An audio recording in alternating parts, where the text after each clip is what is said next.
ભરૂચ સક્રિય પત્રકાર સંઘ દ્વારા પંડિત ઓમકારનાથ ટાઉન હોલ ખાતે ગીત સંગીતનો મિલે સુર મેરા તુમ્હારા કાર્યક્રમ યોજાયો હતો, જેમાં સ્થાનિક સ્વરાજ્યની ચૂંટણીમાં ચૂંટાયેલા સભ્યોના સન્માન કરાયા હતા। ભરૂચ સક્રિય પત્રકાર સંઘ દ્વારા પત્રકાર પરિવારોના લાભાર્થે ગીત સંગીતનો મિલે સુર મેરા તુમ્હારા કાર્યક્રમનું પંડિત ઓમકારનાથ ઠાકુર કલાભવનમાં યોજાયો હતો, જેમાં જિલ્લા કલેક્ટર ડોક્ટર વિક્રાંત પાંડે, જિલ્લા પોલીસ વડા શોભા ભૂતડા, સામાજિક આગેવાન ધનજીભાઈ પરમાર, વટારિયા શુગરના ચેરમેન સંદીપસિંહ માંગરોલા, નગરપાલિકા પ્રમુખ આરવી પટેલ, જિલ્લા પંચાયત પ્રમુખ જશુબેન પડિયાર તથા ભરૂચ અને વાગરા તાલુકાના પંચાયત પ્રમુખ, ચૂંટાયેલા સભ્યો અને પત્રકાર સંઘના પ્રમુખ ઇદ્રીસ કાઉજી સહિતના પત્રકારો ઉપસ્થિત રહ્યા હતા। કાર્યક્રમમાં ગુજરાતના સૌથી નાની વયે સ્થાનિક સ્વરાજ્યની ચૂંટણીમાં વિજેતા બનનાર જિલ્લા પંચાયતની સદસ્ય ચંદ્રકાંતાબેન ધનજીભાઈ પરમાર સહિતના ચૂંટાયેલા જિલ્લા તાલુકા પંચાયત તથા નગરપાલિકાના સદસ્યોના વિશેષ બહુમાન કરાયા હતા।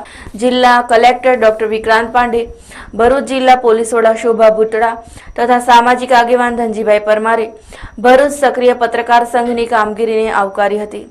કાર્યક્રમમાં ભરૂચના પ્રખ્યાત ગાયકો દેવેશ દવે, ડોક્ટર જાનકી મીઠાઈવાલા, દીપક દસાડિયા, મનીષા દવે, નરેન્દ્ર ટેલર અને સીમા પટેલે ગુજરાતી હિન્દી ગીત ગઝલ રજૂ કરી શ્રોતાઓને ઝુમાવ્યા હતા।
Terima kasih.